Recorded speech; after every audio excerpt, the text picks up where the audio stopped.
Assalamualaikum warahmatullahi wabarakatuh. Perkenalkan, nama saya Neng Elsa Destianti. Saya dari Prodi Manajemen Informatika, mata kuliah Statistik dan Probabilitas. Di sini saya akan menjelaskan tentang materi probabilitas. Langsung saja. Apa sih probabilitas itu? Jadi, probabilitas itu adalah angka yang menunjukkan peluang atau peristiwa terjadinya sebuah kejadian. Jadi, probabilitas itu adalah sebuah peluang. Nah, dari probabilitas juga ada yang namanya teori probabilitas. Terdapat beberapa macam aturan dalam probabilitas, yaitu ada 3 macam. Yang pertama itu ada aturan penjumlahan. Nah, dari aturan penjumlahan ada 3 aturan. Yang pertama itu ada penjumlahan khusus, yang kedua ada penjumlahan umum, dan yang ketiga ada komplement. Yang kedua ada aturan perkalian. Nah, dari aturan perkalian juga ada 4 macam. Yang pertama itu ada perkalian khusus, yang kedua perkalian umum, yang ketiga probabilitas bersyarat, dan yang terakhir ada probabilitas gabungan. Nah, aturan yang terakhir itu ada teorema Bayes. Nah, di sini saya akan menjelaskan tentang aturan penjumlahan. Aturan penjumlahan yang pertama itu ada penjumlahan khusus.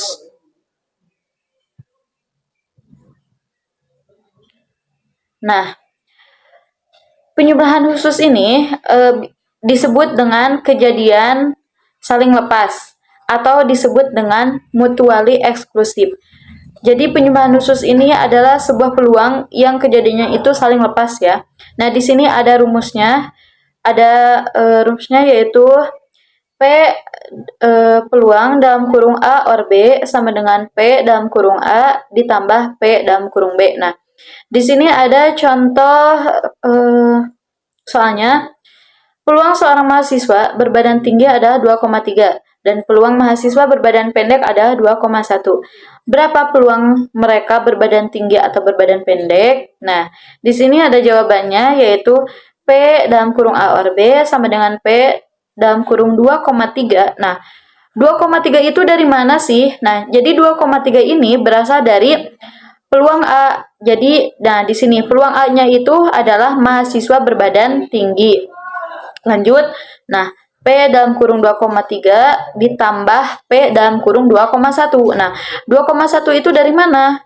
2,1 ini berasal dari, nah di sini tercatat ada mahasiswa berbadan pendek adalah 2,1. Nah, jadi peluang B-nya itu adalah 2,1. Nah, kalian teman-teman semua tinggal menjumlahkannya saja. Jadi 2,3 ditambah 2,1 hasilnya adalah peluang 4,4. Nah, catatannya, jika dua buah kejadian adalah kejadian saling lepas, maka penjumlahan dapat dilakukan menggunakan fungsi OR. Nah, dari sini ya teman-teman, jadi peluang A atau B jadinya itu. Lanjut, aturan penjumlahan kedua itu adalah penjumlahan umum. Nah, penjumlahan umum ini disebut dengan kejadian tidak saling lepas atau non-mutually eksklusif. Jadi, peluangnya itu tidak saling lepas. Di sini langsung saja ke rumusnya. Ada rumusnya itu adalah P dalam kurung A or B sama dengan P dalam kurung A ditambah P dalam kurung B dikurangi P dalam kurung A N B. Contoh soalnya, 30% mahasiswa menyukai minuman teh poci dan 45% mahasiswa menyukai minuman teh hanaang. 10% mahasiswa menyukai keduanya. Berapa peluang seorang mahasiswa menyukai minuman teh poci atau teh hanaang? Nah, jawabannya kita masukkan, jadi masukkan persenannya itu kepada rumus-rumusnya ya. P dalam kurung A or B sama dengan P 30%.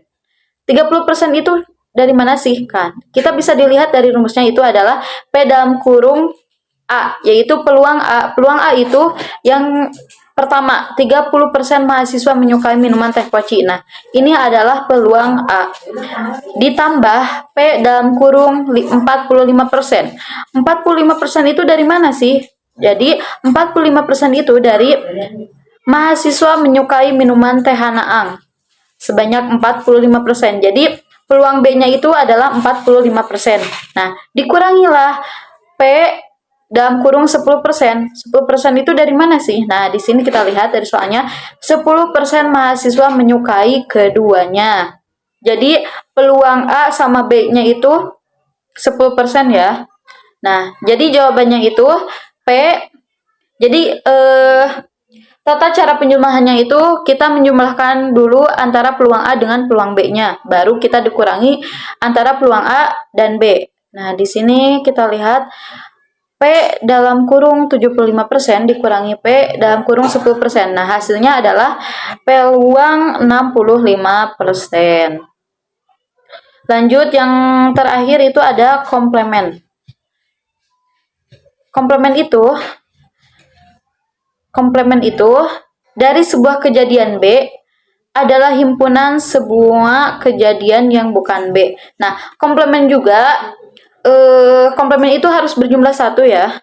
Nah, di sini ada rumusnya. Kita langsung ke rumusnya saja. Yaitu P dalam kurung A sama dengan 1 dikurangi P dalam kurung min A. Nah, di sini ada contoh soalnya, bisa dilihat. Diketahui probabilitas komputer yang masih bisa digunakan adalah 0,6. Tentukan probabilitas komputer yang tidak bisa digunakan. Jawabannya, P dalam kurung A sama dengan 1 dikurangi P dalam kurung A. 1 itu adalah rumus ya. Nah, kita masukkanlah peluang A-nya itu mana? Peluang A-nya itu adalah komputer yang masih digunakan, yaitu 0,6. Kita masukkan saja. Jadi, 1 dikurangi 0,5 sama dengan 0,4. Jadi, gitu ya teman-teman.